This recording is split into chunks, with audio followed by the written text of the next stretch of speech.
aí a gente vai falar hoje sobre avaliação fisioterapêutica em ortopedia, tá? Então, selecionei aqui o que realmente vocês precisam saber para as provas de residência, tá? Meu nome é Camila Alcântara Fernandes e eu vou compartilhar um pouquinho com vocês sobre esse tema. Vamos lá. Uma breve apresentação sobre mim, tá? Eu sou formada pela Universidade do Estado do Pará. Tenho pós-graduação, como o Marcos falou, em traumatologia e ortopedia pela Inspirar. Concluí juntamente com ele a residência em urgência e emergência no trauma, no Hospital Metropolitano, e atualmente sou preceptora de estágio hospitalar pela Universidade da Amazônia. Então, gente, a avaliação em ortopedia, ela é um assunto bastante extenso.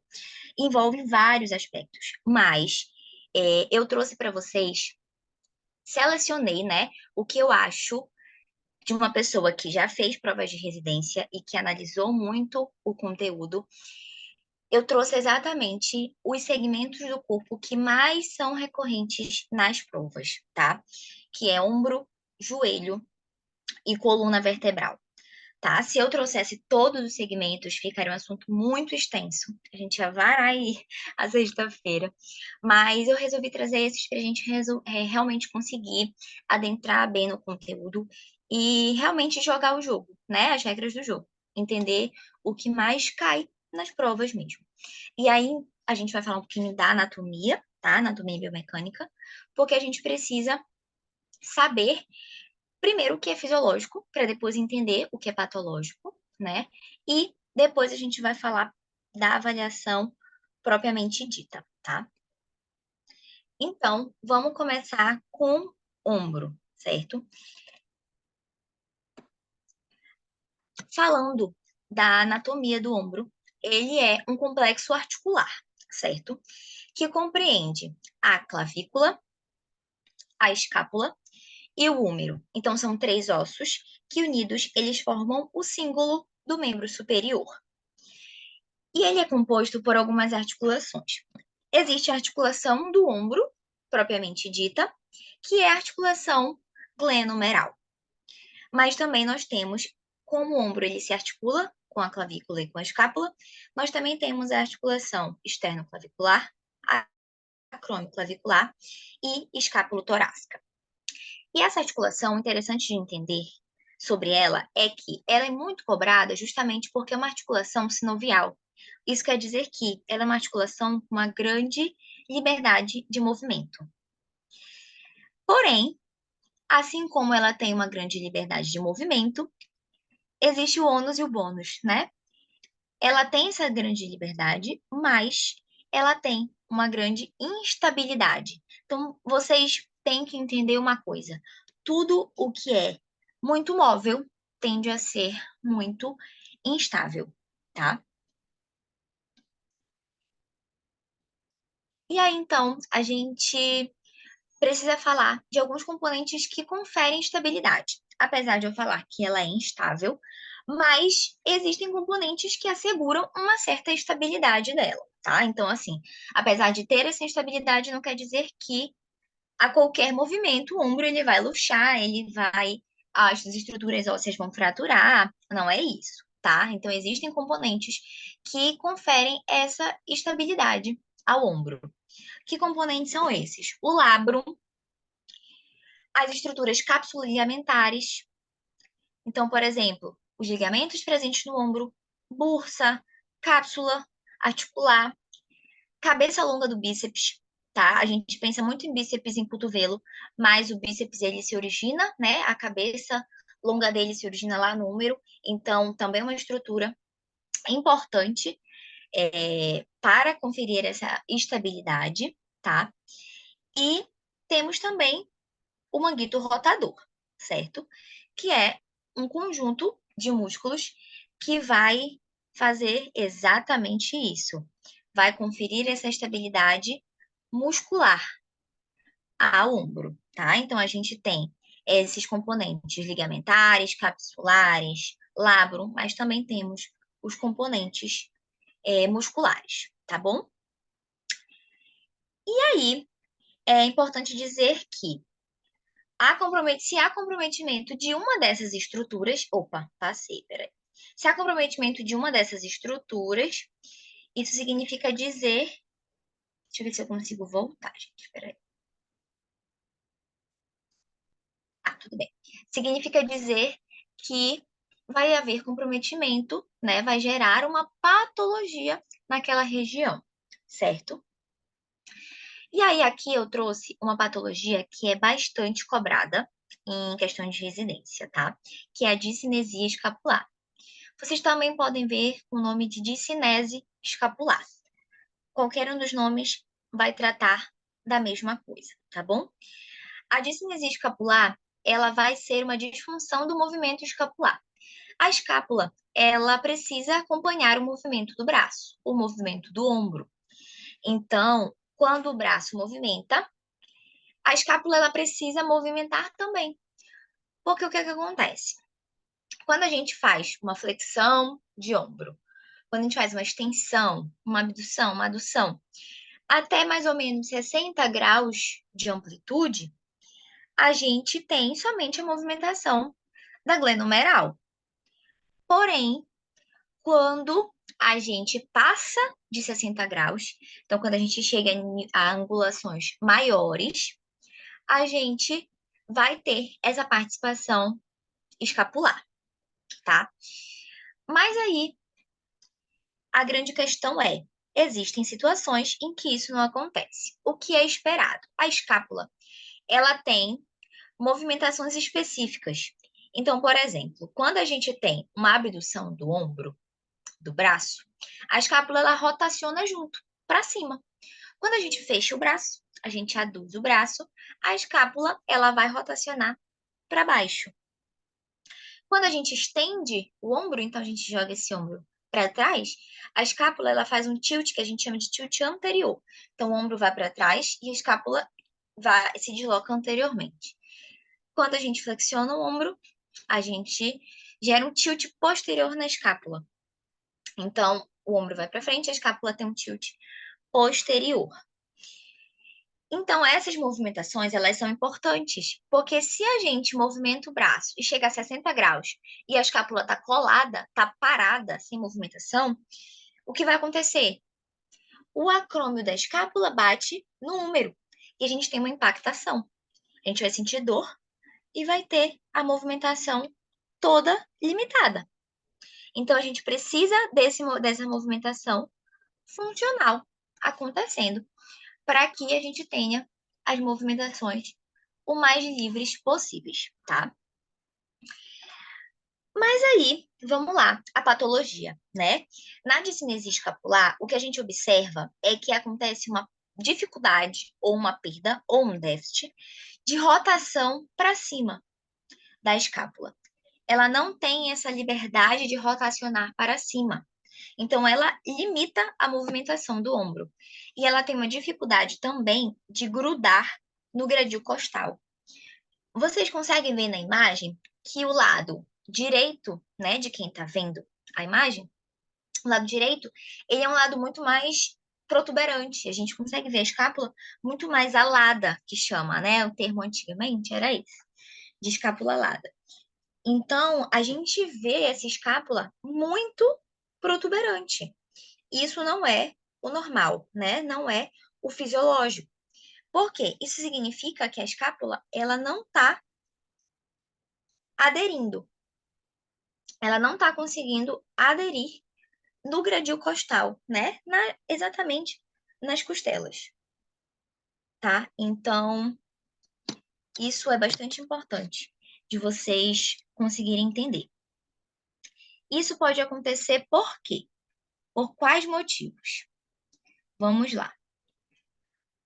Um deles é quando a escápula ela está hipomóvel ou quando a escápula está hipermóvel.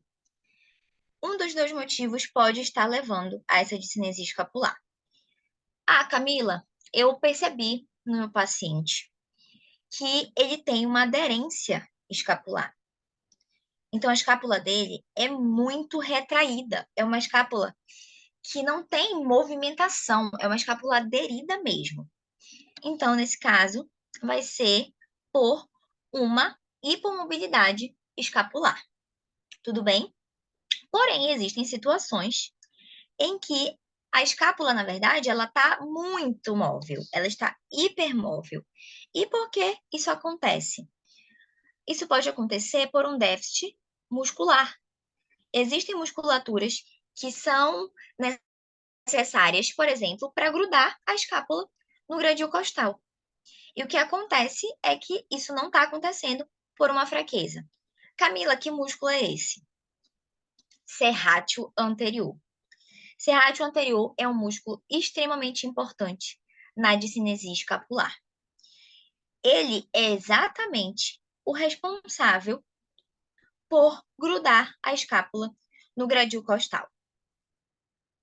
Quando isso não acontece, a escápula não fica grudada, então qualquer movimentação ela vai estar extremamente imóvel e fazendo uma movimentação que não era para ela fazer, tá? Então, serrátil enfraquecido, ele tem essa dificuldade de grudar a escápula no gradil costal e aí ela se torna muito proeminente. Trapézio inferior também é uma musculatura bem importante. Trapézio inferior, ele está mais na porção baixa, né? Existe trapézio superior, trapézio médio e trapézio inferior. E aí ele vai estar mais nessa porção inferior mesmo, como o próprio nome já diz. E ele tem a função de rodar a escápula para cima. Então, existe um déficit nessa rotação da escápula. Então, a gente pode ver esses dois fenômenos. E aí, a escápula fica realmente bastante proeminente, essa margem da escápula mais costal, ou a proeminência da borda inferior dela. Também é muito visível, tá?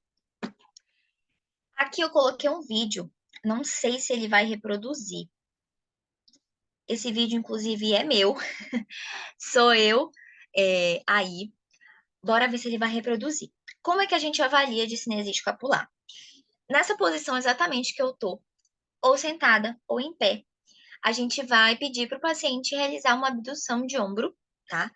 Na verdade, uma flexão, mas eu coloco abdução porque é uma flexão no plano escapular. Então, já é uma flexão a 45 graus, mais ou menos. De ombro bilateral, porque a gente precisa comparar os dois lados. E a movimentação vai ser observada. A gente precisa observar toda essa movimentação que vai acontecer, tá? Então, deixa eu ver se eu consigo. Acho que vai, acho que vai tocar. Bora lá. Ó, eu tô levantando e vocês conseguem ver que o meu lado direito, ele aparece muito mais do que o meu lado esquerdo. O meu ângulo inferior da escápula, ele fica muito mais proeminente do que o outro lado. Isso significa que eu tenho uma discinesia ou uma discinese escapular. E além disso, a gente também precisa observar a mobilidade, precisa observar aderências e retrações também. Uma outra coisa bastante importante de avaliar é que, como eu falei para vocês, existe uma fraqueza tanto de serrátil quanto de trapézio inferior. Mas se o trapézio inferior ele está enfraquecido, o trapézio superior tende a estar hiperativado. Então, a gente tem uma fraqueza nesse trapézio mais inferior, mas o trapézio de cima, que é essa região já próxima ao pescoço, né? Ombro próximo ao pescoço, tende a trabalhar muito mais. Vamos pensar assim: se eu tenho um grupo muscular, um músculo que ele está trabalhando pouco, quer dizer que tem algum músculo que está trabalhando muito. E esse músculo é exatamente o músculo de trapézio inferior, tá? De trapézio superior, perdão. Então, geralmente, o trapézio superior, ele tá hiperativado. Camila, como é que eu vou ver? Como é que eu vou descobrir se esse trapézio superior, ele tá hiperativado? Vocês sabem, já ouviram falar nos chamados pontos gatilho, né? Aqueles nozinhos que a gente tem. Eu sou uma pessoa que tenho muito isso, porque o meu trapézio superior, ele tá trabalhando muito mais do que ele devia. E então, assim, a gente consegue identificar por meio desses pontos gatilho. A gente pode ver não só em trapézio superior, mas também de Econ, esternocleidomastóide, escaleno. Então, todas essas musculaturas tendem a estar muito hiperativadas por conta desse enfraquecimento de serrátil anterior e trapézio inferior. Vamos lá. Uma outra patologia que é comumente caída em prova e que tem associação com a discinese escapular é a síndrome do impacto do ombro. Não sei se vocês já ouviram falar, mas existe uma grande correlação entre essas duas questões. Muitas vezes a discinesia escapular leva à síndrome do impacto. A síndrome do impacto acaba sendo uma consequência. Vamos lá. O que é essa síndrome do impacto, então, Camila? É justamente um conjunto, né? Síndrome é um conjunto de manifestações que leva a alterações anatômicas, então, é um conjunto de alterações anatômicas e mecânicas que vai desencadear, como o próprio nome diz, uma impactação mecânica, tá? Então, o que a gente vai ver é uma impactação de estruturas anatômicas, ou um pinçamento, que vai levar à sintomatologia de dor. Então, nessa imagem aqui que eu trouxe para vocês, a gente consegue ver que está sendo mostrado acrômio, certo? Que está apontado pela seta. Temos embaixo o tendão, que é essa estrutura esbranquiçada ao final do músculo, e a bolsa subacromial.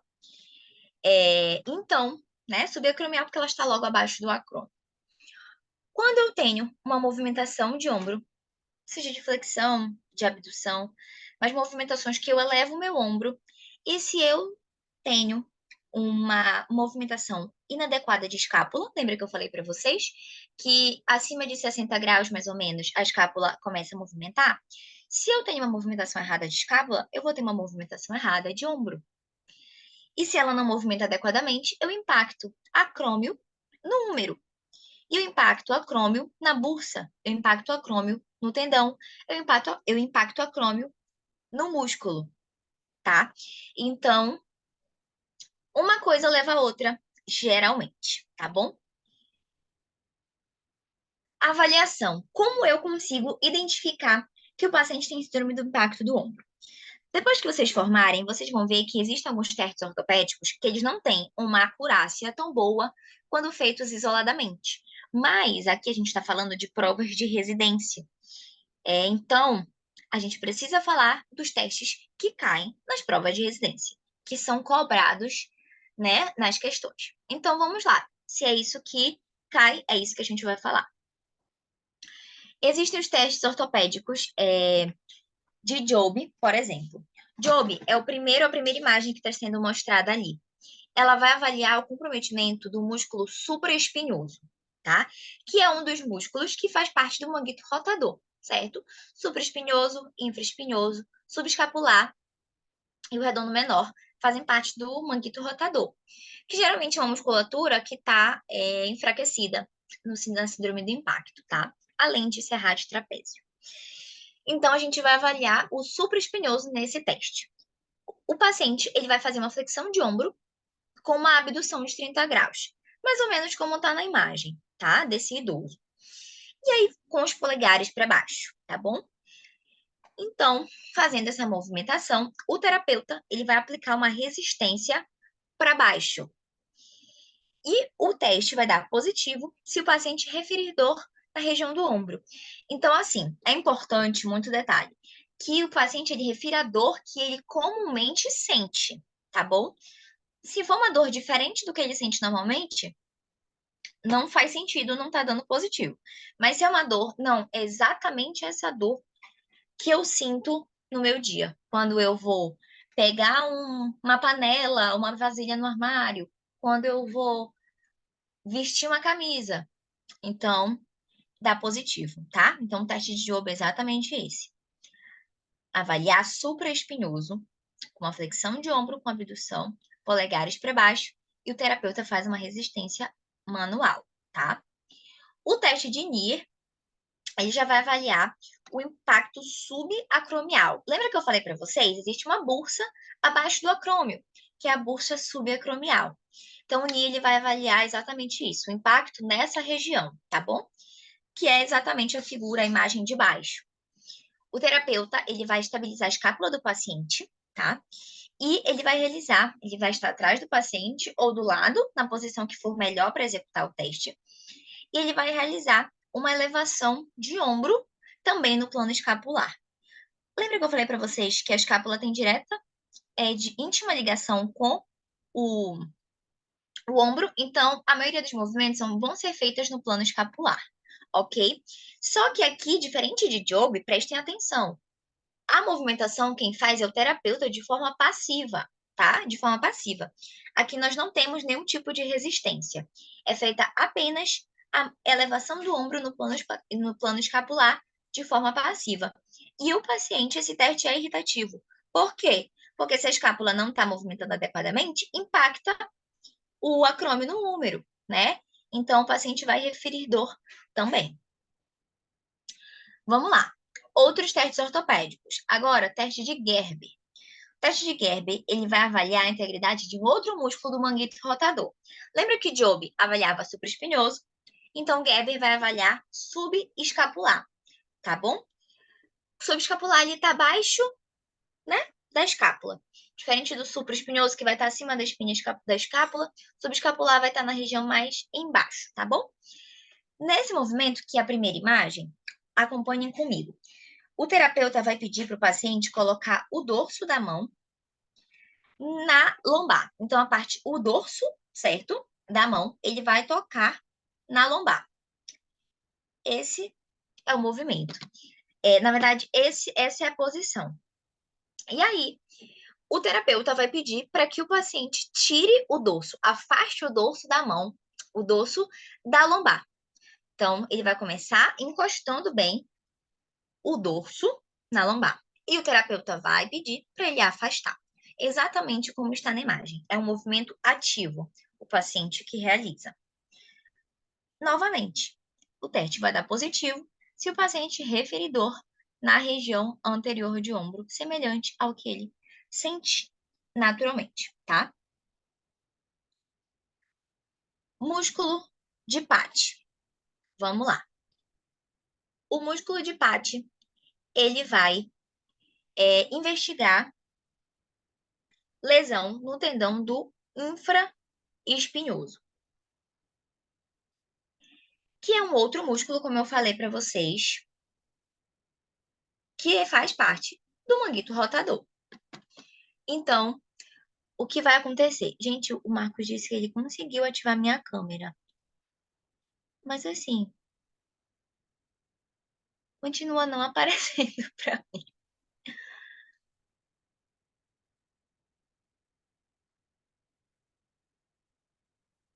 Continua não aparecendo. Tudo bem. Segue o jogo. Então, o Paty vai avaliar o infraespinhoso, que é um músculo que fica abaixo do supra, mas que também faz parte do manguito rotador, tá? Então, percebam que são testes que avaliam músculo do manguito rotador, tá bom? E aí, nesse teste, que é a figura de baixo, o paciente vai ficar com o ombro abduzido e fletido a 90 graus. Exatamente como tá aí. Então, ele abduz a 90 e flete a 90, formando um ângulo de 90 graus. Deixa eu ver se tem alguma mensagem aqui, gente. O PAT avalia também redondo menor? Não, ele é um músculo, realmente, ele é um teste que avalia o músculo infraespinhoso, tá? A gente não tem um teste, pelo menos de todos que eu já estudei, que eu já vi cair em prova, que avalia especificamente redondo menor. Como eu falei para vocês, quando a gente passa as provas de residência, a gente se forma, a gente observa que, na verdade, o que vai realmente fechar um diagnóstico de síndrome do impacto é um chamado cluster de testes. É uma somatória de vários testes associado à clínica do paciente, à história dele, né, a sintomatologia que ele tem. Então, esses testes de Gerber, PAT, eles são pouco usados na clínica, porque muitas das vezes o que a gente vê é que a síndrome do impacto do ombro, ele não vai acometer um músculo unicamente. Porque os músculos, eles têm origens e seções muito parecidas, eles estão em localidades muito parecidas. Então, acaba que acomete de uma forma muito global, entende? Então, não é interessante numa reabilitação a gente reabilitar, vou reabilitar só supraespinhoso. Eu vou reabilitar, eu fiz pátio. Então, deu só infraespinhoso, eu vou reabilitar só infraespinhoso. Não, porque os músculos, eles são um complexo muscular, entende? É um complexo, a gente, quando trabalha esse síndrome do impacto, a gente trabalha o complexo posterolateral do ombro. Então, a gente não consegue isolar um músculo específico, entendeu? Mas, a título de prova, se cair peito, ele é de infraespinhoso, tá bom? Então, o paciente vai ficar nessa posição, terapeuta abduzido e fletido a 90 graus, e o terapeuta vai aplicar uma resistência. Uma resistência, como a seta está falando. O terapeuta, ele empurra para baixo. E o paciente tenta vencer essa força, tá? Então, é feita uma resistência manual e é tido também a repercussão de dor no ombro do paciente. Agora vamos ao que interessa. Vamos a uma questão que caiu na prova da UEPA de 2021. A discinesia escapular é caracterizada pelo movimento disfuncional da escápula em resposta inespecífica à condição dolorosa no ombro. A fraqueza, desequilíbrio muscular, lesão nervosa ou alteração proprioceptiva podem ser apontados como as causas desta disfunção. É imprescindível que o fisioterapeuta saiba identificar essa condição para que se tenha sucesso em seu tratamento, bem como avaliar toda a região da escápula. Assim, julgue as afirmativas abaixo e analise a alternativa correta. Essa é um tipo de questão que cai muito na UEPA. 1, 2, 3 e 4, 1, 2, 3, 4 e 5, tá? Vamos lá. Primeiro item. Na avaliação estática, ao ser observada escápula alada unilateral, ocorre fraqueza do músculo serrático anterior. O que é que vocês acham dessa alternativa? Eu vou ler todas e eu quero que vocês me digam no chat o que vocês acham que tá certo ou errado, tá bom? Vamos tentar fazer essa participação. Não se preocupem. De errar, não sei. Não se preocupem, gente. A hora de errar é agora, tá bom? Porque vocês não podem errar lá na hora da prova. Item 2. Durante a avaliação dinâmica, pode ser observado elevação excessiva da escápula, causada pelos músculos rombóides. Item 3. Vamos pensando aí. Na avaliação estática, o ângulo inferior da escápula encontra-se levantado, resultante da inclinação anterior da escápula no plano sagital. Item 4. Durante a avaliação dinâmica, pode-se observar uma elevação escapular causada pela contração excessiva da porção inferior do músculo trapézio. Quero que vocês tentem me dizer aí o que vocês acham. O que tá certo, o que tá errado. Tentem responder aí no chat para mim. Vamos tentar aí dar uma conversada, por mais que vocês não estejam me vendo, mas vamos tentar dar uma conversada. O que vocês acham? Da primeira, o primeiro item. Na avaliação estática, ao ser observada a escápula alada unilateral, ocorre fraqueza do músculo serrátil anterior. Vocês acham que esse item tá certo ou tá errado? Respondam aí para mim. A Jennifer falou que acha que tá certo. Isso mesmo, gente. Vamos lá. Participem aí comigo. Para não ficar aqui falando sozinho, tá bom?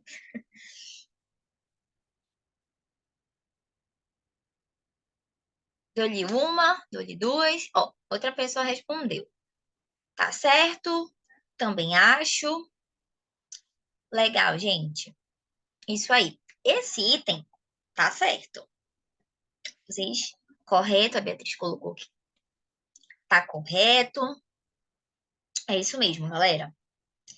Esse item, ele realmente tá certo, tá? Como eu falei para vocês, a discinesia escapular, só beber uma água. Ela também pode ser chamada de escápula alada, certo? E geralmente o comprometimento ele é unilateral mesmo. É difícil a gente ver o comprometimento bilateral. tá? Não é muito comum. Então, geralmente, a gente vê esse comprometimento realmente somente de um lado. E aí, como eu falei, ocorre. Olha, agora vocês estão me vendo, não estão? Eu liguei o meu celular. Vou posicionar aqui. Liguei meu celular. Agora vocês conseguem me ver. Tava agoniada, gente, se vocês não conseguirem. Então tá, bora lá. Agora me animei mais. É, então, ocorre exatamente isso. A fraqueza do músculo serrátil anterior. Então tá correta. O item 2, vamos lá. Durante a avaliação dinâmica, deixa eu só tirar aqui, né? A câmera. Pode ser observada elevação excessiva da escápula, causada pelos músculos romboides. Em algum momento aqui, foi falado de romboide? Não. Romboide, ele não é um músculo que tem essa associação com a discinesia escapular, tudo bem? Então, essa questão, esse item, ele tá errado. E aí, eu gosto de fazer assim, quando eu estudava, eu gostava muito de fazer assim. Se eu já tinha certeza que o item 1 estava correto e o item 2 está incorreto, eu ia lá e já eliminava algumas alternativas. Então, por exemplo, vamos lá. A letra A diz que o item 1 e o 3 está certo. Realmente, aqui a gente ainda não pode eliminar. 2 e 4 já não é essa, porque a gente sabe que o item 1 está correto, né? 3 e 4 também não pode ser. Então, aí fica A, D e E. Vamos lá. Item 3. Na avaliação estática, o ângulo. Gente, vou deixar aqui, tá bom? Pronto. Na avaliação estática, o ângulo inferior da escápula encontra-se levantado, resultante da inclinação anterior da escápula no plano sagital. Até dei a cola já aí para vocês. Mas esse item, ele tá correto, né? Na avaliação estática, a gente vê, lembra que eu falei para vocês que a margem costal da escápula ou ângulo inferior, ele tá muito proeminente, ele tá mais levantado. É exatamente por isso, porque ocorre essa inclinação anterior da escápula no plano sagital, tá bom? Agora, por que o 4 tá errado? Quero que vocês tentem me dizer no chat. Por que vocês acham? Eu já dei a cola que o item 4 ele tá errado. Mas eu quero pelo menos alguém tente me dizer. Arrisquem aí pelo que eu comentei com vocês. Por que que vocês acham que o item 4 ele tá errado, tá?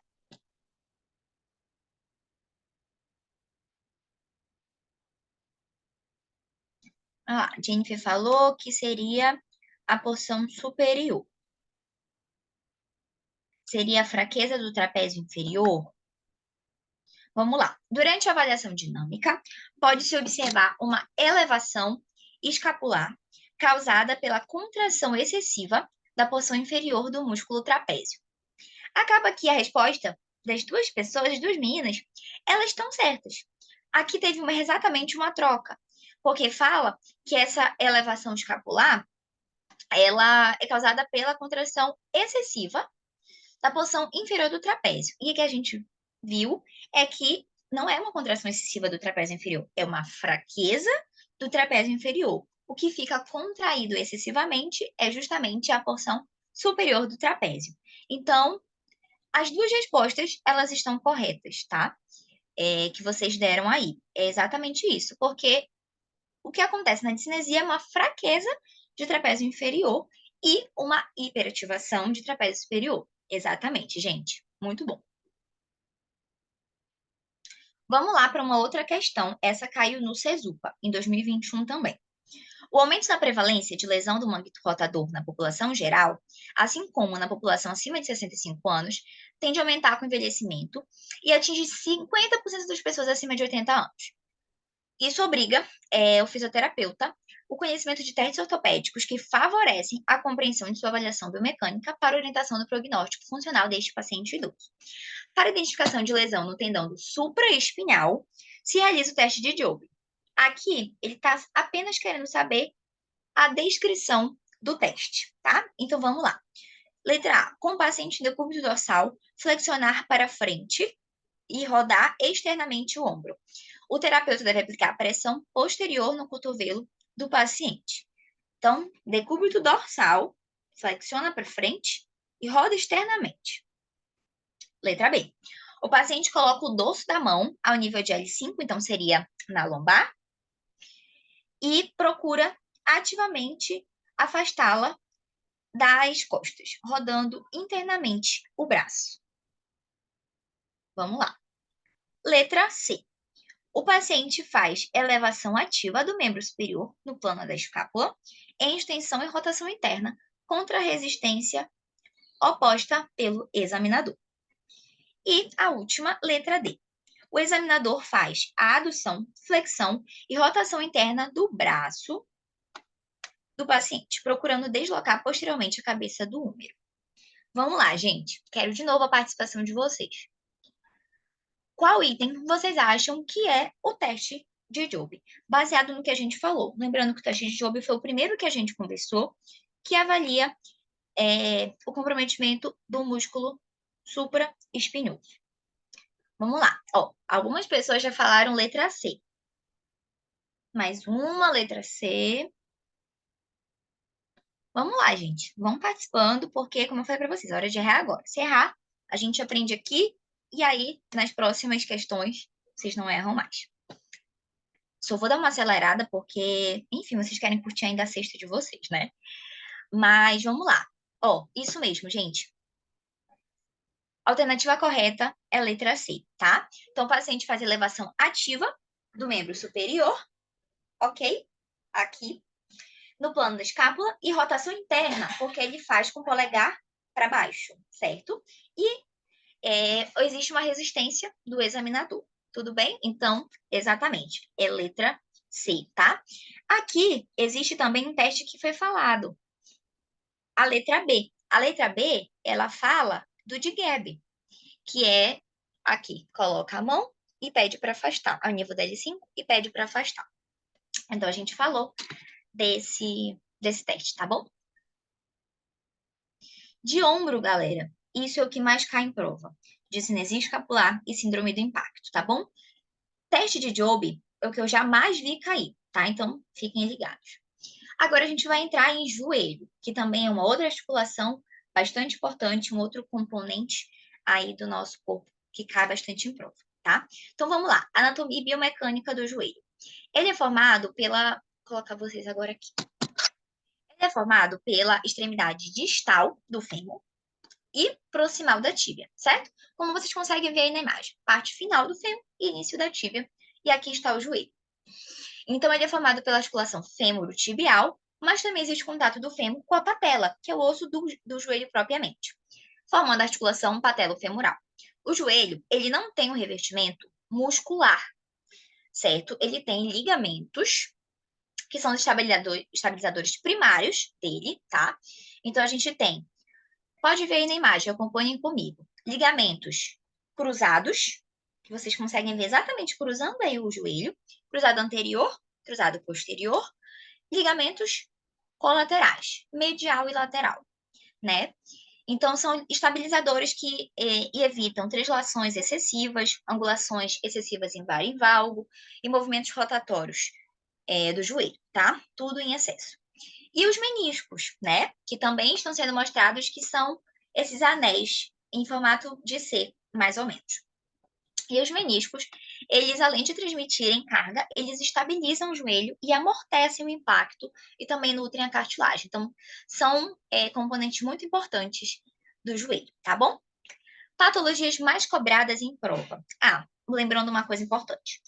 Lembra que eu falei para vocês que o joelho, ele não tem revestimento muscular, ele só tem ligamentos que sustentam. Então, isso torna a articulação dele uma articulação vulnerável, uma articulação que ela não é tão móvel quanto quadril e ombro, mas é uma articulação que é mais vulnerável por conta justamente disso. Não existe esse revestimento muscular para dar ainda mais estabilidade, tá bom? Como a gente viu no ombro, o manguito rotador, então no joelho não tem isso. Patologias que caem muito. Ruptura de LCA é uma delas. O LCA é o ligamento cruzado anterior, tá bom? E como o próprio nome já diz, anterior, ele é o principal estabilizador da translação anterior da tíbia. Então, ele evita translações excessivas da tíbia anteriormente. Mecanismos de trauma, isso é muito importante. Na avaliação, é um ponto que a gente sempre tem que prestar atenção. Como foi que você se machucou? Você estava fazendo que movimento? Isso é bem importante porque a gente consegue chegar a muitos diagnósticos assim, tá? Então, o mecanismo de trauma, ele geralmente é um trauma posterior na tíbia.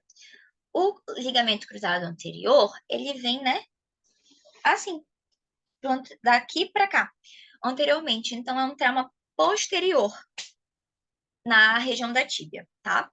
Ou por uma hiperextensão forçada. Então, sempre que eu tiver uma hiperextensão de joelho, uma hiperextensão, que eu forço ou uma translação posterior,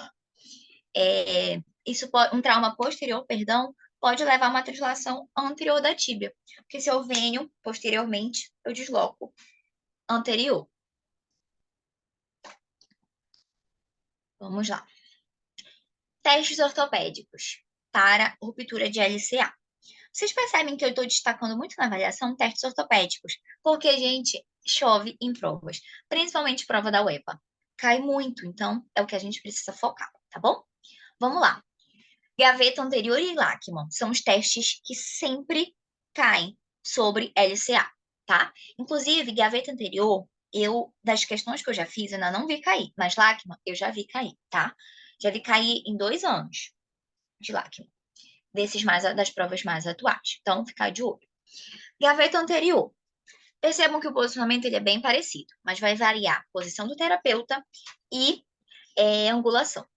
Na gaveta anterior, o joelho ele deve estar posicionado a 90 graus, exatamente como está na imagem, tá? 90 graus de flexão. O terapeuta ele vai posicionar as 2 mãos dele na tíbia, na região da tíbia, tá? Ah, Camila, por que na tíbia? Exatamente porque o LCA ele vai evitar essa translação excessiva da tíbia, certo? Em relação ao joelho. E aí o terapeuta, então, ele vai posicionar e ele vai fazer esse deslocamento anterior da tíbia. Ele vai tracionar anteriormente. Então, seria mais ou menos assim. Aqui, gente, eu não sei se eu vou conseguir mostrar. Mas assim, aqui a tíbia, certo? Então, ele vai posicionar, só que, claro, o paciente está de frente, vai pegar com as 2 mãos e ele vai tracionar anteriormente, tá? Anteriormente a tíbia do paciente, justamente para ver se há essa translação excessiva. Porque se o LCA ele não está rompido, não tem por que a tíbia ela vir muito para frente. Realmente, quando o LCA está rompido, gente, aqui está o joelho, e a tíbia ela vem muito, muito para frente. É bizarro, assim. Procurem depois. Eu não coloquei muitos vídeos porque fiquei com medo de não rodar. Mas a gente realmente vê a tíbia vem muito para fora. Então, LCA muito provavelmente está rompido, tá? Teste de Lachman. Vocês percebem que a angulação ela é diferente. Gaveta anterior é 90 graus. Lachman, a perna ela é quase que estendida. Fica a 20, 30 graus de flexão. E a mão do terapeuta é diferente. Vocês percebem que tem uma mão que ela fica no fêmur e outra mão que fica na tíbia, tá? Não confundam, isso também é bastante importante para diferenciar um teste do outro. Então, uma mão fica no fêmur estabilizando e a outra na tíbia. E aí é feito o deslocamento anterior também, tá bom? Essa é a diferença principal entre eles. Vamos ao outro teste. Outra patologia, ruptura de menisco. Também é uma outra patologia que cai em prova. Menisco, como eu falei para vocês, são esses anéis em formato de C, rosados, aí na imagem, tá? E eles são lesões muito comuns, principalmente lesões no esporte, devido à energia cinética do trauma, tá? Costumam estar acompanhados de lesão no LCA, é muito comum, menisco, LCA e LCM, que é ligamento colateral medial, geralmente esses 3 vêm juntos. E as lesões nessa região, elas podem ocorrer quando o joelho ele está numa posição flexionada, tá? Então, quando você está com o joelho dobrado ou parcialmente flexionado. E é submetido a uma força rotacional. Então, você tá com o joelho dobrado e o corpo roda, o joelho roda de forma muito brusca, né? Claro, gente, tem que ter uma certa energia cinética para isso acontecer. Não é qualquer coisa que vai romper menisco, que vai romper ligamento. Fazendo com que o menisco seja comprimido entre o fêmur e a tíbia. Então, vocês vão ver que ruptura de menisco é devido a cisalhamento entre fêmur e tíbia, levando à lesão. Os sintomas mais comuns: dor, edema, bloqueio ou travamento articular e restrição de ADM. Geralmente a gente vai observar bastante isso. Eu já tive um episódio de desgaste de menisco. Ele não chegou a romper, não foi uma lesão total, né? Mas foi assim, um grau 1. Foi realmente um desgaste que aconteceu porque eu tava viajando, fui subir duna, então tava com esse joelho fletido, forcei muito, sobrecarreguei muito. E quando eu cheguei assim no lago, eu tava com o joelho dobrado, meio dobrado, e eu fui me abaixar, me abaixei bruscamente e virei. Eu tive uma lesão de menisco. Na hora, eu não consegui mexer, né? Eu senti uma fisgada, bloqueou assim, bloqueou bastante e ficou muito instável a minha articulação. Então, pode acontecer. Vamos lá. Para investigar o mecanismo. Parou a minha câmera, não foi? De novo. Enfim, tá bom. Vamos lá. Para investigar o mecanismo de trauma, a gente, perdão, para a ruptura de menisco na avaliação, a gente precisa investigar o mecanismo de trauma, como eu falei para vocês no LCA. A gente precisa saber como aconteceu essa lesão, tá? Para saber se bate, né? Com o que eu falei para vocês. Joelho fletido, com essa rotação brusca, tá? Geralmente é isso que é encontrado. Testes ortopédicos, McMurray. Esse teste também já caiu em prova de residência, tá? E ele é exatamente o teste que vai avaliar o menisco. Eu vou tentar sair aqui. Eu vou tentar sair aqui para ver se volta a minha câmera. Bora lá. Então, como vai ser o teste? Paciente em decúbito dorsal, exatamente como está na imagem. A perna a ser testada vai ficar em flexão de quadril e de joelho a 90 graus, ok? O terapeuta, ele vai rotacionar a tíbia internamente e externamente. Então, ele vai fazer essas forças de rotação, tá? Pronto, voltou. Ele vai fazer essas forças de rotação. Então, ele vai pegar a perna e ele vai fazer isso aqui, tá? Exatamente isso. Justamente para quê? Lembra que eu falei para vocês que o menisco, ele, quando rompido, é por forças de cisalhamento, de tracionamento entre fêmur e tíbia?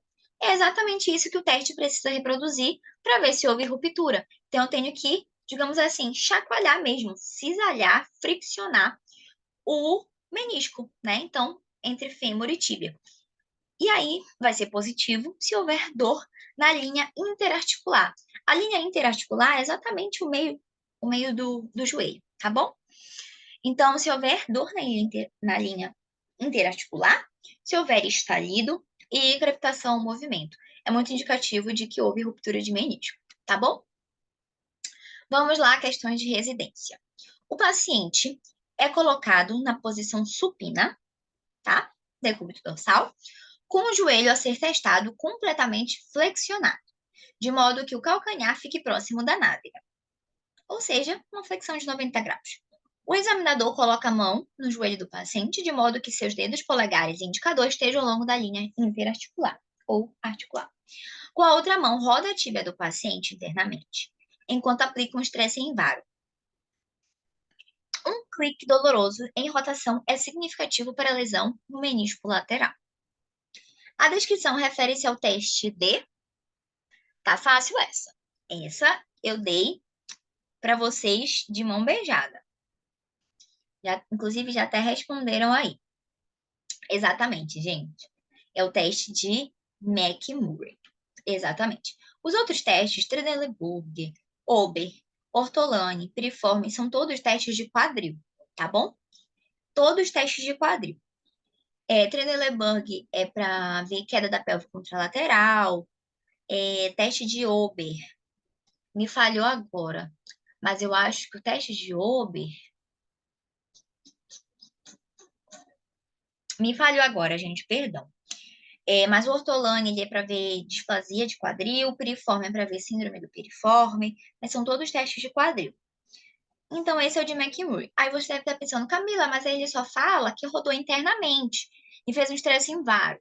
Aqui ele fez uma adaptação porque ele queria testar menisco lateral, tá? Então, ele rodou somente medialmente e fez esse estresse invário para testar o menisco lateral, tá bom? Mas pode ser feito exatamente assim, rodando interna e externamente, tá bom? Essa é só uma adaptação. Então, resposta correta, a letra B. Perfeito, gente. Uma questão que caiu na UEPA de 2019. Teste de Lachman. Lembra que eu falei para vocês que já caiu? Pois bem. O teste de Lachman é um teste de movimento passivo acessório do joelho que foi desenvolvido para avaliar a instabilidade desta articulação no plano sagital. Para a realização do teste ortopédico de Lachman, a posição ideal do joelho é 5 a 10 graus, 20 a 30 graus, 45 a 60, 90 ou extensão total. Podem ver aí que eles colocaram uma outra angulação de um teste parecido, né? Que também é para LCA, justamente para confundir o, o aluno. Isso mesmo, gente. Vocês já estão respondendo aí. Alternativa certa é letra B. 20 a 30 graus de flexão. Não tem erro. Então, vocês percebem que são testes, é um conteúdo que a gente, óbvio, precisa entender, mas ele tende a ser mais decorativo. Saber qual é o teste, qual é o músculo e a posição, né? Então, assim, vocês entendendo esses principais testes que caem, sabendo correlacionar qual é o músculo que trabalha, ou qual é a lesão, a patologia que investiga, vai dar bom, gente, vai dar certo. E aí vamos para o último segmento, que é a coluna vertebral, tá bom? Que é um segmento bastante complexo, inclusive. Vamos lá. A coluna vertebral, ela é dividida em 4 regiões. Algumas literaturas vão falar de 5, mas normalmente é cervical, torácica, lombar e sacrococcígea, tá bom? Às vezes divide em sacral e cox, mas sacrococcígea pode estar junto. A coluna vertebral ela vai ter várias funções. Ela vai proteger a medula, certo? Porque passa ali, né, por dentro, e proteger as raízes nervosas. Ela vai suportar o peso do corpo e vai permitir diferentes movimentações. Claro, dependendo do segmento. O segmento cervical vai permitir menos movimentação do que o segmento lombar, por exemplo. É constituída por 33 vértebras, tá? Sendo 7 cervicais, 12 torácicas, 5 lombares, 5 sacrais e 4 coxígeas. As vértebras, elas possuem um papel fundamental, justamente elas possuem um componente de agroproteínas, né? E ela possui justamente o disco intervertebral, que vai aparecer aqui nessa segunda imagem, que é essa imagem de cima. O disco intervertebral ele é composto por um anel fibroso, mais externamente, e um núcleo pulposo, mais interno. E a vértebra, ela vai ter esse papel, né, bastante importante, de suportar peso, absorver impacto e conferir movimentação. Cada segmento da coluna ele vai ter uma função específica e, consequentemente, as vértebras vão ter características próprias. Então, a gente não vai esperar uma movimentação cervical como a gente espera na lombar, como eu falei. A movimentação cervical é uma movimentação de pescoço e cabeça. Então, por isso, a vértebra ela é menor. A vértebra lombar ela é uma vértebra bem maior, né? A gente tem já um corpo vertebral bem mais robusto. Por quê? Porque a lombar, ela sustenta o peso do corpo. Então, precisa de uma vértebra mais robusta mesmo, maior, para sustentar isso, né? Cumprir o seu papel, a sua função.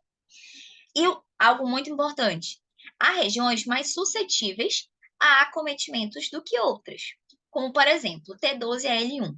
A gente vê muito, protusão discal, hérnia discal, compressão nervosa, mais ou menos assim, nesse segmento torácico a lombar, porque é uma transição entre uma região mais rígida, que é a coluna torácica, e uma região mais móvel, que é a coluna lombar, tá? Então, hipomobilidade ou hipermobilidade podem causar comprometimento, como eu falei lá na escápula, lembram? Vamos lá. Em relação à avaliação. Aqui na coluna eu não trouxe uma patologia específica, porque eu acho que é mais interessante a gente focar na avaliação, propriamente para excluir outras possibilidades. Vou já explicar para vocês. A avaliação de coluna, como ela é muito específica e ela é muito complexa, ela precisa ser uma avaliação minuciosa. Geralmente vai associar a interpretação de exames de imagem, então tomografia, ressonância, geralmente é o que a gente consegue ver melhor do que um raio-x, por exemplo. Raio-x só em caso de fratura, né? E a gente associa então a interpretação dos exames de imagem com a história do paciente e os achados clínicos, tá? Então, o que eu observo, o que o paciente me conta e o que eu estou vendo no exame de imagem. É importante analisar as curvaturas do paciente e diferenciar as fisiológicas das patológicas. Isso é muito importante, porque às vezes chega um paciente para a gente com escoliose, chega um paciente com uma lordose acentuada, uma cifose acentuada. A gente precisa saber o que é fisiológico e o que é patológico, porque uma alteração postural, ela pode levar a comprometimentos, ela pode levar a dor, tá? Então, já costumou cair também questões sobre vértebras e sobre curvaturas, tá? Então, eu trouxe aí na imagem as nossas 4 curvaturas, né? Cervical, torácica, lombar e sacrococcígea, o sacrocóccix. E aí a gente consegue observar que a cervical e a lombar, as duas, elas são assim. Ambas são viradas para o mesmo lado. Tá vendo? Vocês conseguem identificar? Cervical e lombar são para o mesmo lado, que é a chamada lordose. Enquanto que a torácica a torácica, perdão, e a sacrococcígea, o sacrocóccix, elas já são para o outro lado, certo? Que é a chamada cifose. Essas curvaturas são curvaturas normais, a gente precisa ter essas curvaturas. Algumas delas são curvaturas primárias que vieram ainda quando nós éramos um feto, enquanto outras já se desenvolveram com a aquisição de posturas, como engatinhar, a própria postura bípede. E as curvaturas são extremamente importantes para absorver impacto, para conferir movimento para a gente. Então, elas precisam existir. A gente precisa ter em mente que quando ela é uma curvatura acentuada. Eu, por exemplo, gente, eu sou um ótimo exemplo, porque eu tenho de tudo em relação à parte musculoesquelética. Eu tenho uma hipercifose na região torácica e eu tenho uma hiperlordose na região lombar. Isso me gera alguns comprometimentos, então a gente precisa saber avaliar isso. É importante investigar musculaturas com déficit de força também. Isso é muito importante. Musculatura abdominal, se ela estiver enfraquecida, ela costuma gerar comprometimentos na coluna. Porque a musculatura abdominal, ela é core, é uma musculatura estabilizadora. Então, se eu tenho uma fraqueza de quadrado lombar, por exemplo, né? Tenho uma fraqueza de oblíquos, se eu tenho uma fraqueza de reto, enfim, eu vou ter comprometimento lombar, perdão, quadrado lombar não. Se tiver de reto, de oblíquo, eu vou ter um comprometimento lombar. E se eu tiver déficit de musculatura paravertebral, muito provavelmente eu vou ter também comprometimentos. Isso é óbvio. E também, isso aqui é muito importante, gente. Talvez é o mais importante da avaliação de coluna. Eu preciso questionar se é uma dor pontual ou se ela irradia para alguma região, se ela compromete sensibilidade. Isso remete ao que está lá embaixo. Coluna versus quadril. Dor nociceptiva ou neuropática? Camila, peraí. Como assim? Gente, a gente precisa saber diferenciar o que é uma dor na coluna e o que é uma dor no quadril. Por exemplo, o paciente está sentindo uma dor já no final da coluna, na articulação sacroiliaca, por exemplo. Como é que eu vou saber se isso é realmente coluna ou se isso é quadril? Algumas perguntas precisam ser feitas e alguns testes precisam também ser realizados. A dor musculoesquelética, uma dor de quadril, musculoesquelética, ela é uma dor pontual, ela é uma dor localizada, que a gente consegue tocar, eu sinto dor aqui. Você consegue determinar. Uma dor de coluna, que é uma dor neuropática, uma dor de compressão de raiz nervosa, uma dor causada por uma hérnia de disco, né? Em que ocorre o extravasamento do conteúdo do disco vertebral, né? Do núcleo pulposo. Quando eu tenho um comprometimento de raiz nervosa, eu vou ter uma dor neuropática. Eu vou ter uma dor que ela comumente irradia no trajeto do nervo. Eu vou ter, quando eu tiver uma compressão de nervo ciático, a dor não vai ser localizada, vai ser uma dor que desce para minha perna. Vai ser uma dor que ela vai me causar um déficit de sensibilidade, que eu vou sentir um formigamento, uma parestesia. Então, eu preciso saber diferenciar o que é uma compressão nervosa do que é uma dor musculoesquelética, por um déficit muscular, por um ponto de gatilho. Isso é muito importante. Vamos então à avaliação propriamente de testes para a gente conseguir determinar o que é compressão nervosa e o que é músculo esquelético, tá? Aqui eu trouxe testes especificamente de coluna vertebral para a gente descartar que não é músculo esquelético, que tem uma compressão de raiz nervosa aí, tá bom? Vou já acelerar aqui, gente, que eu falo muito, é um assunto que eu gosto, eu me empolgo, perdão. Vamos lá, teste de Spurri. O objetivo do teste é investigar se a compressão de raiz nervosa cervical, tá? Falou que teste de Spurri é cervical. O paciente fica sentado, como na imagem, o terapeuta inclina a cabeça para o lado que ele sente a parestesia, o formigamento, enfim, a irradiação de dor, e ele faz uma compressão aqui na cabeça, no sentido crânio-caudal. E o paciente ele vai sentir a manifestação que ele sente: dor, irradiada, formigamento, parestesia. Isso quer dizer que não é uma dor por exemplo, cefaleia tensional, por uma hiperativação de trapézio. Existe uma compressão de raiz nervosa, muito provavelmente. Teste de Laseg, já é um teste para a lombar, tá bom? Ele é utilizado para investigar a compressão do nervo ciático. Paciente em decúbito dorsal, terapeuta realiza uma flexão de quadril passiva, tá? Então ele leva a perna do paciente até o paciente referir dor. Chegou no ângulo de dor, ele reduz um pouquinho essa angulação e ele vai fazer a dorsiflexão do pé. Por que isso é importante? Porque às vezes o paciente sente uma dor. Quem aí nunca sentiu uma dor quando estica a perna, quando estira a perna? Às vezes a pessoa ela tem um encurtamento muscular, né? Um encurtamento disco-tibial. E ela vai sentir uma dor se você esticar a perna reta. Mas é para isso que existe a dorsiflexão. Quando eu faço a dorsiflexão, eu irrito o trajeto do nervo. Eu irrito o nervo ciático. E aí, então, eu consigo ver que não é um encurtamento muscular, que é a compressão do nervo ciático. Então, né, o teste de Laseg é exatamente para isso, tá bom? E aí vem um outro teste, esse é o último teste, tá, gente? A gente já vai fazer as questões e encerrar. O teste de Slump, ou Slump Test. Ele é um teste que também avalia a compressão. E ele vai avaliar radiculopatia ou compressão nervosa em pacientes que se queixam de lombalgia. Então, é muito comum o paciente, eu sinto lombalgia, e aí você precisa saber se a lombalgia ela é musculoesquelética ou é uma dor que irradia, que está comprimindo algum nervo. O teste de Slump é para isso.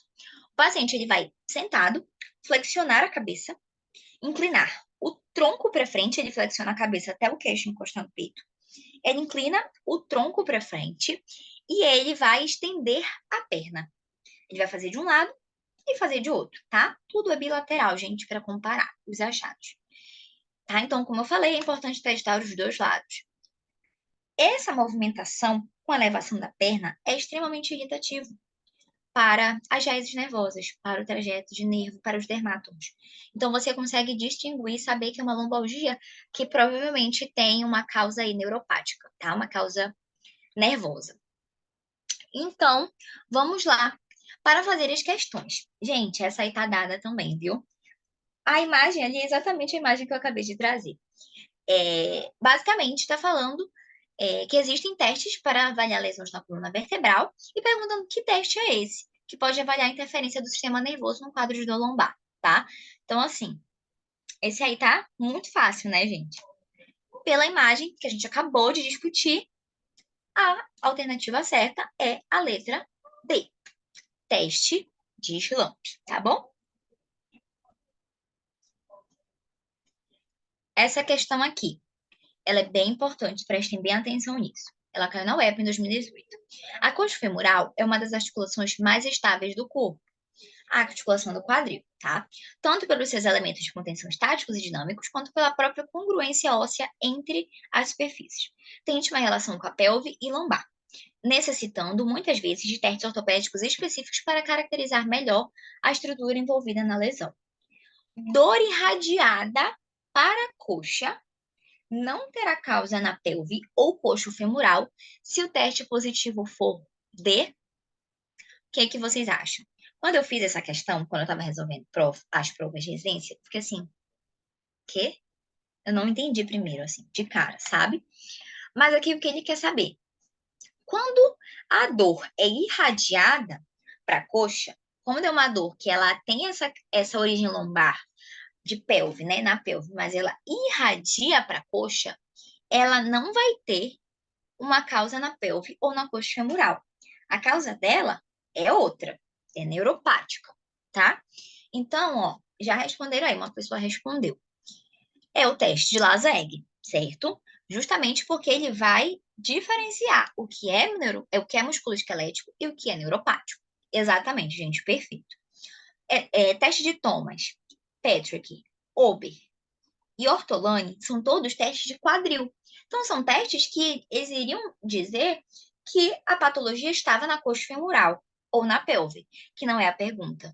Então, é o teste de Laseg que vai diferenciar. Letra D. Pronto, gente. Essas foram as referências que eu utilizei, tá? Tanto para a parte de anatomia, a parte patológica e os testes ortopédicos. Agradeço muito a atenção de vocês numa sexta-feira à noite. Gostaria também de incentivar vocês e estimular vocês a continuarem esse estudo, essa preparação para a residência. Eu sei que não é fácil. Nós que estudamos, eu e o Marcos, que estudamos para isso, a gente sabe o quanto é difícil, o quanto a gente precisa abdicar de algumas coisas, fazer alguns sacrifícios, e às vezes a gente faz questão, a gente erra e a gente fica desesperado, porque acha que não vai dar certo, mas tudo é um processo. Vocês, só de estarem aqui hoje, essa hora, sexta-noite, estudando, isso já torna vocês diferentes. Já diferencia vocês do restante das pessoas. Então é isso, continuem, esse é o caminho. Espero que vocês tenham gostado, que vocês tenham entendido. Desculpem se me prolonguei, mas eu realmente gosto muito do assunto. Mas é isso, gente. Boa sorte na jornada de vocês. Acabei não deixando aí, mas o meu Instagram profissional é underline fisiocami. Se vocês tiverem alguma dúvida sobre a aula de hoje, podem me perguntar lá no direct, tá? Ou deixar alguma dúvida aqui no chat. E é isso. Espero que vocês tenham gostado e muito obrigada. Valeu, Camila. Gente, muito obrigado por hoje e conte aí conosco para estar ajudando vocês nessa jornada, tá bom? Durmam bem, bom fim de semana. Valeu, Camila. Tchau, gente. Valeu!